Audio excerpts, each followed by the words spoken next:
if Conor needs me and I can help with my small contribution, with my squeeze of line on top of the dish, then I'm there. As a friend, as a teacher, as someone with interest in the movement riddle, and one of the biggest movement riddles is the fighting riddle. I've always been fascinated by movement, and bringing IDO in this week was phenomenal. It recentered the mind, it changed the training, it was movement based, there was no contact. To be able to go into certain positions and balance on one hand or in unusual positions, to be able to do that, you don't just have control over your body, you have control over your mind. So it's always been something that's fascinated me. I'm looking at it really in the movement side of things, where there is all this experience with this isolated skill set of Floyd, just this 34 years of being a master of that and mastering all the small details. It's all in the fractions of inches, in small margins.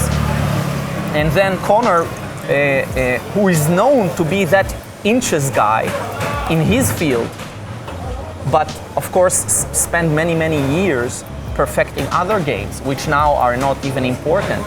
And that's kind of a question that I get asked a lot with my skill set. So Conor is now kind of stepping into a very general movement applied into speciality practice. So now is the time to make him more of a specialist and orient him, but let's see what he can take from that skill set and really use as a base layer for the top of the pyramid. That would be really interesting. I'll do my best to support, to help, to bring in some insight into what he's already doing really well with his coaches, with his prep, with his own mind, with his own skill set, because that's the biggest thing. Like Conor was always the man behind everything, and any fighter that steps in, really, he's the coaches. They are there to facilitate scenarios and growth, and they can provide, but we're not doing it. He's actually taking it, making the amalgam and going in and putting his life in there.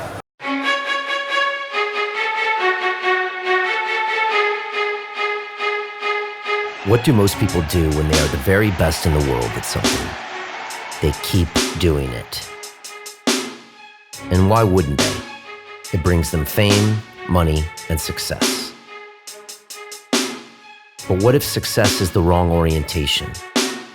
What if being fearless is a better approach? Well, it seems as if Conor McGregor is about to find out.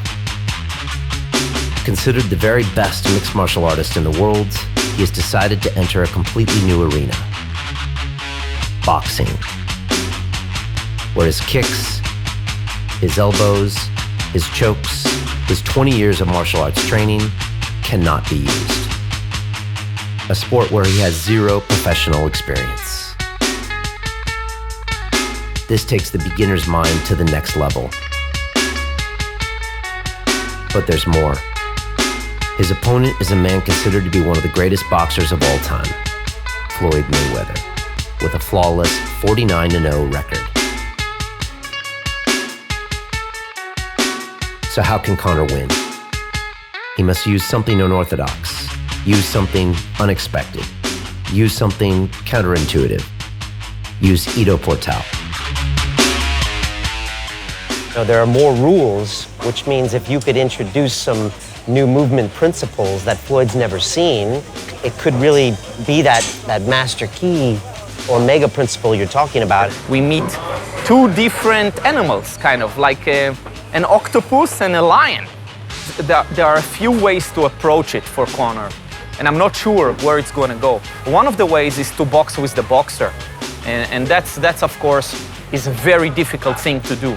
Another thing is not to box with the boxer, is to find loopholes inside possibilities, scenarios, which are still allowed within the boxing realm, and above that as well, just confidence and fighting spirit and heart is a huge factor here as well. Of course, both possess that. You might say it's impossible, but that's the point. Go to where the fear is, and all of the world will be watching.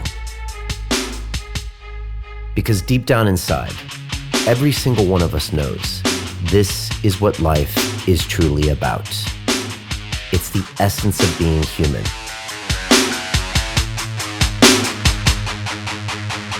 Conor has already won.